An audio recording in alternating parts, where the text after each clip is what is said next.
더 나은 내일을 준비하는 시간, KBS 1라디오 김성환의 시사야.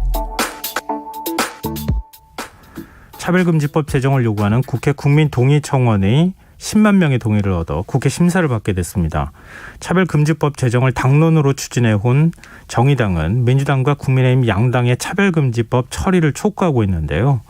이 15년째 필요하고 있는 차별금지법이 이번에는 과연 국회 문턱을 넘을 수 있을지 관심이 모아지고 있습니다. 지난해 차별금지법을 대표 발의한 분입니다. 정의당 장혜영 의원 연결해서 조금 더 자세한 얘기 나눠보겠습니다. 의원님 안녕하십니까? 네, 안녕하세요. 네, 이 정의당이 오늘 국회에서 차별금지법 입법 촉구하는 기자회견을 열기도 했는데요. 우선 장 의원께서 지난해 6월 대표 발의한 차별금지법안 어떤 내용을 담고 있는지 설명을 좀 부탁드립니다. 네, 제가 지난 6월 29일에 대표가 발의한 차별금지법은 먼저 우리 사회가 지금껏 존재해왔었던 여러 차별들 중에서 특히 법률을 통해서 금지해야 되는 차별에 대한 기준을 세우고 또 그런 차별을 우리 사회에 누군가가 겪었을 때 어떻게 그 피해를 어디에다가 호소하고 또 이걸 구제받을 수 있는지를 규정하는 법입니다. 그리고 네. 그거에 더해서 이제 정부가 어떻게 그런 차별을 애초에 방지할 수 있을 것인가 이런 방안에 대해서도 담고 있는 거고요. 구체적으로는 이제 23가지의 차별금지 사유라고 하는 걸 제 법안은 담고 있는데 네. 예를 들면 뭐 성별, 장애, 나이, 뭐 인종, 아니면 뭐 학력이나 뭐 성적 지향 이런 등등을 이유로 크게 우리가 일상생활에서 반드시 누려야 되는 4가지의 영역이죠. 고용이나 교육, 혹은 재화나 서비스의 공급이나 이용, 그리고 어떤 투표와 같은 행정 서비스에 있어서 어떤 합리적인 이유 없이 그런 이유들로 차별을 한다면 그것을 이 법이 금지하는 어떤 차별로 이제 규정을 하고 있습니다. 근데 이 법이 중요하게 이제 가지는 목적이라고 하는 것이 시민들을 이런 부당한 차별로부터 보호하는 것이지 차별하는 시민들을 처벌하는 법이 아니기 때문에 네. 이런 금지되는 차별 행위를 한다고 해서 어떤 형사처벌을 받거나 하는 것은 아니고요. 네. 다만 이 국가인권위원회를 통해서 이제 진정을 하고 그에 합당한 구제를 받을 수 있다. 이런 법입니다. 근데 국민동의청원이라는 게 그 10만 명 넘어서면 국회에서 법안을 논의하도록 돼 있잖아요. 네, 그렇죠. 그러면 차별금지법을 발의한 의원님 법안이 법사위로 넘어가서 이 심사를 받게 되는 겁니까?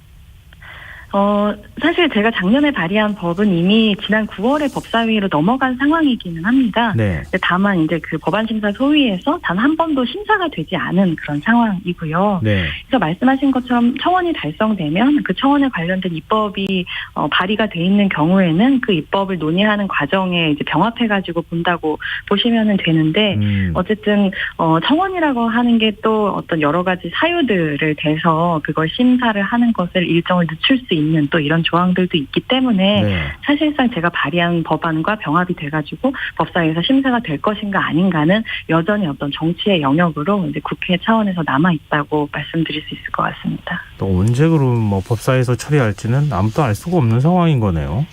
그렇죠. 이제 그것을 만들어서 촉구해내야 되는 상황입니다. 근데 지금 차별금지법이 17, 18, 19대 계속 발의는 됐는데 국회 문턱을 못 넘었어요. 네. 이렇게 법 제정이 안 되는 이유가 뭡니까? 여러 가지 이유들을 많은 분들이 말씀을 하시고, 뭐 일각에서는 뭐 종교계의 반대 때문에 안 된다 이런 말씀들을 하기도 하시는데요. 네. 제가 보는 가장 근본적인 이유는 결국은 정치권의 눈치 보기 때문이다라고 생각을 합니다.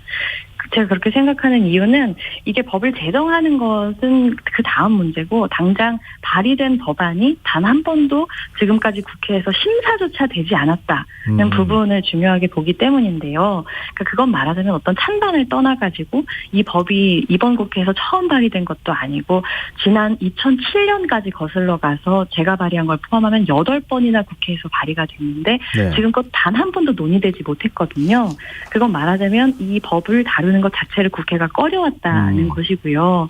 물론 그것은 이제 앞서 많은 분들 지적하시는 것처럼 어떤 이제 극우 내지는 뭐 보수 개신교 일각에서 이제 이 법을 사실 이 법의 내용과는 좀 전혀 다른 이유로 반대하는 분들의 목소리가 일각에서 강하게 드러나고 있기 때문이기는 한데요.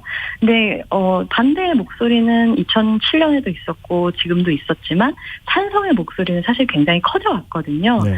근데 지금 국회에 있는 여러 이제 정치인들 그리고 특히나 저는 지도부가 이런 변화된 시민들의 인식 대신에 굉장히 과잉 대표되어 있는 일각의 반대 목소리에 굴복해서 당론을 통해서 자기 의원들을 보호하면서 이런 국민의 모든 국민들의 인권을 지킬 수 있는 법을 이렇게 힘있게 책임감 있게 추진하는 대신에 어떤 사회적 합의가 필요하다 이런 말 뒤에 숨어서 정작 국회에서 이끌어내야 되는 사회적 합의를 만들어야 되는 그 책임을 좀 방기해온 그런 이제 눈치 보기와 무책임함의 그런 이유가 크다라고 네. 생각을 합니다. 근데 국민 동의 청원까지 받았는데 법안 심사 안 한다는 건 너무 무책임한 거 아닙니까?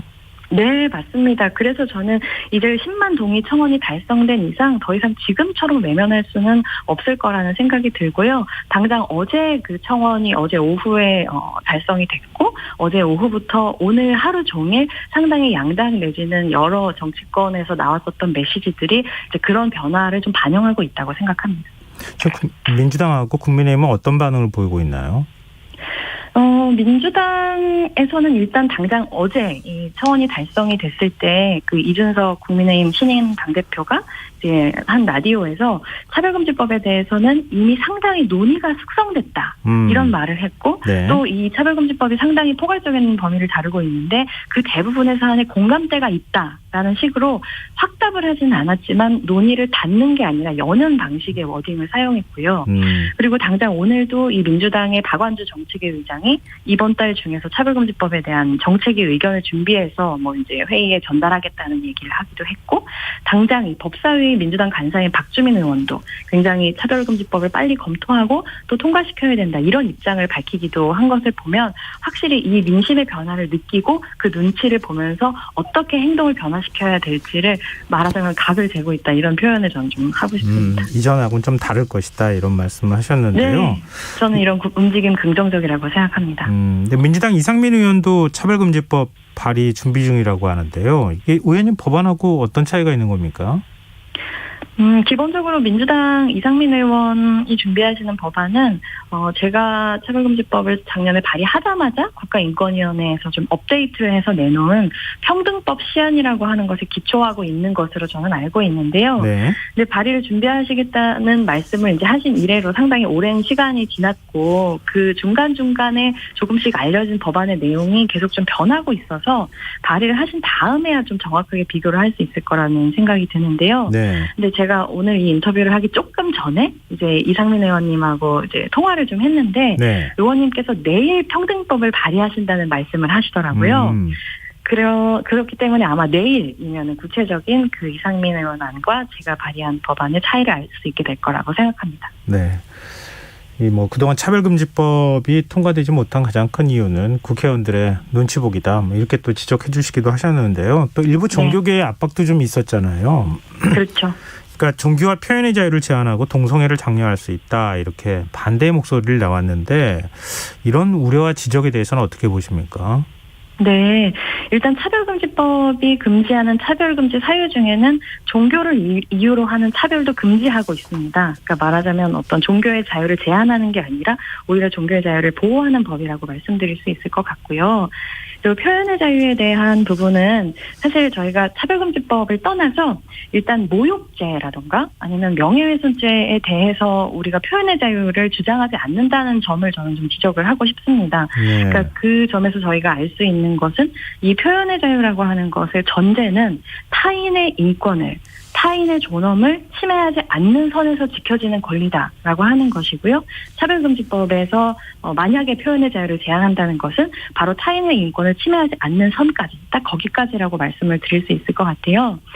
그리고 동성애에 관해서 이제 궁금해하시는 분들이 많이 계신데 먼저 많은 분들이 아시는 것처럼 우리가 인간으로서 누구를 좋아할지 말지는 그 각각의 개인한테 맡겨져 있는 것이지 국가가 뭔가를 장려하거나 혹은 장려하지 않거나 이렇게 할 수 있는 것은 아닙니다.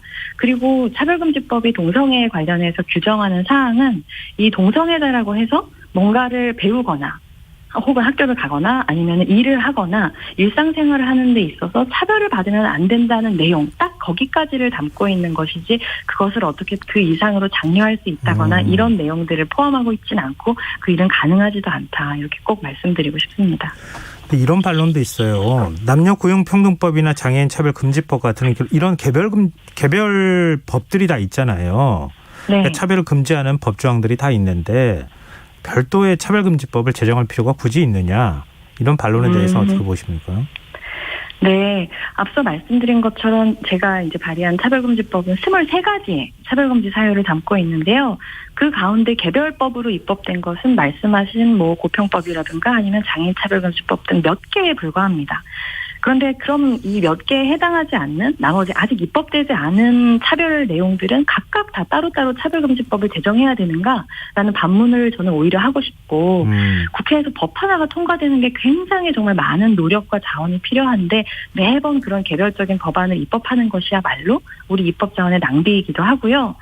그리고 복합차별이라고 하는 개념을 전 좀 짚고 싶은데요. 네. 예를 들어서 제가 차별을 받았는데 제가 장애인이면서 동시에 노인이면서 여성이라고 한다면 그러면 저는 장애인 차별금지법을 가지고 이걸 차별이라고 주장해야 될지 아니면 노인 차별금지로 해야 될지 여성 차별금지로 해야 될지 이거를 차별을 무자르지 딱 나눠가지고 나는 이 이유 때문에 차별을 받았다라고 말하기 굉장히 어려울 거예요.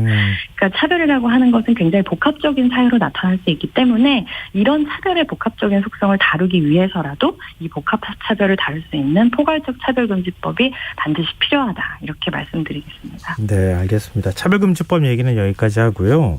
네. 정의당 얘기를 좀 해봤으면 좋겠는데요. 네.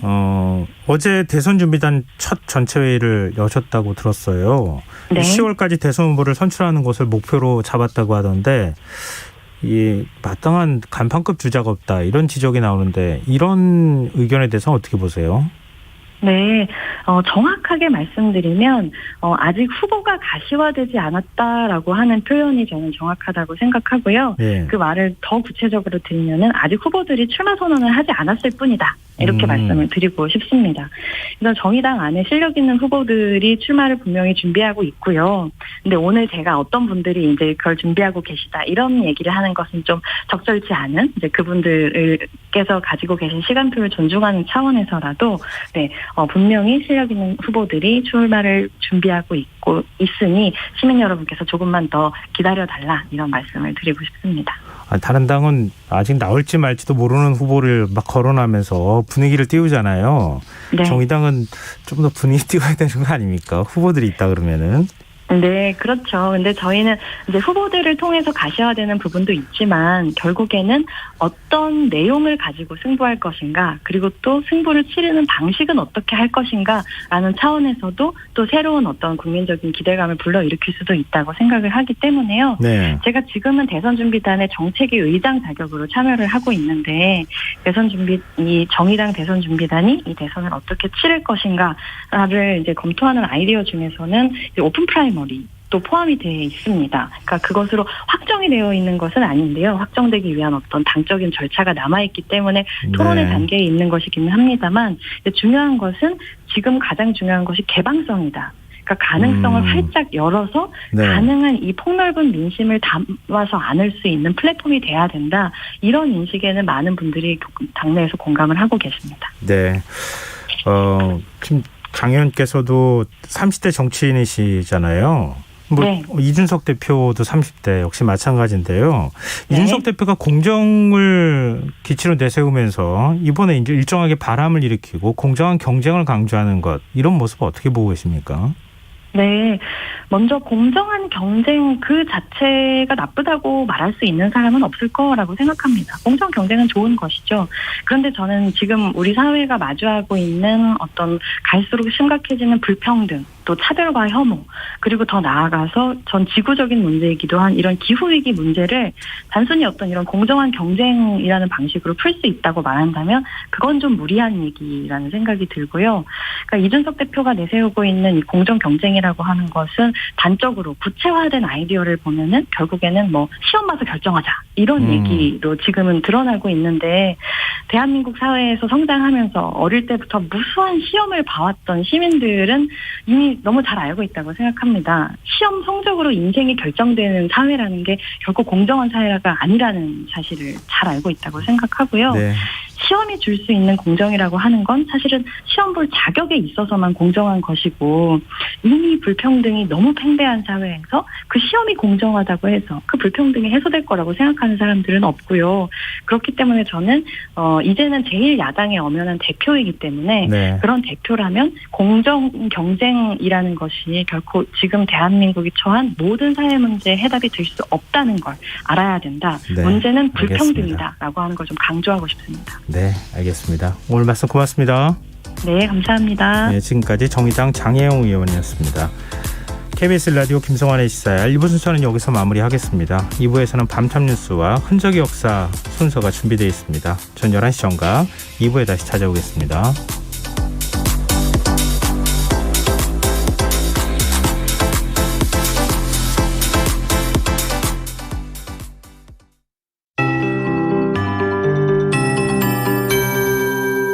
KBS 58분 날씨. 전국에 여름비가 내려